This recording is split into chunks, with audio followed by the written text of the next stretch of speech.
Hello guys, welcome back to my channel. আজকে একটা special দিন। আমি ফার্স্ট টাইম আমার মাস্টার্সের পর পুরী যাচ্ছি, যেটার জন্য আমি অনেক দিন ধরে ওয়েট করছিলাম। আর আমরা তো অবভিয়াসলি টিকিট পাইনি ট্রেনের, তাই এই হচ্ছে আমাদের বাস, যেটা এসেই গেছে। তোমাদেরকে একটু ভালো করে দেখিয়ে দিচ্ছি। অনেকক্ষণ আগে আমাদের চলে এসেছিলো বাসটা, বাট আমাদের উঠতে দেয়নি, কারণ ওরাও ভেতরটা ক্লিন করছিল।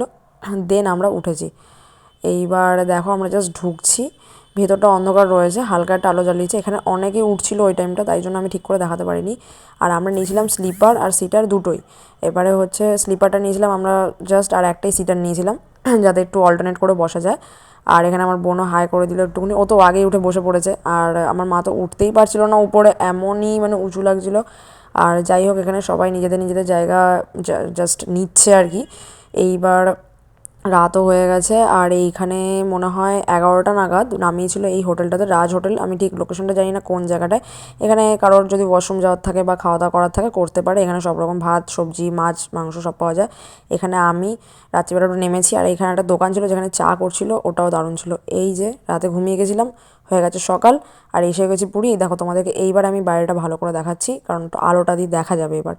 দাঁড়াও এক সেকেন্ড। এই দেখো সবাই ঘুমোচ্ছে, আর আমরা এই যে পর্দাগুলো দেখছি, এগুলো সব স্লিপার ছিল। তো এখানে আমার বোনও ঘুমাচ্ছে। আর দেখো, মনে হয় পুরীতে বৃষ্টিও হয়েছিল। তো এই নেমে গেছি আমরা বাস থেকে। এখানে সব ট্যুরিস্ট বাসগুলো রয়েছে, যেখান থেকে মানে ওখান থেকে এসে কলকাতা থেকে সেসব বাস রয়েছে। এখানে আমরা টোটো বুক করে চলে যাব এবার হোটেলে। এবার টোটোতে এই সেই দৃশ্যটা যেটা আমি এতদিন ফোন থেকে দেখতাম, স্বর্গদ্বার যেটা, ওইখানটায় আমাদের টোটোটা জাস্ট এসছে। এবার আমরা হোটেলের দিকে যাচ্ছি। তো বাকি ভ্লগটা দেখতে হলে চোখ রাখো আমার চ্যানেলে, পরের পার্ট নিয়ে খুব তাড়াতাড়ি আসছি। টাটা, বাই বাই আজকের জন্য। ভিডিওটা ভালো লাগলে লাইক, শেয়ার, সাবস্ক্রাইব।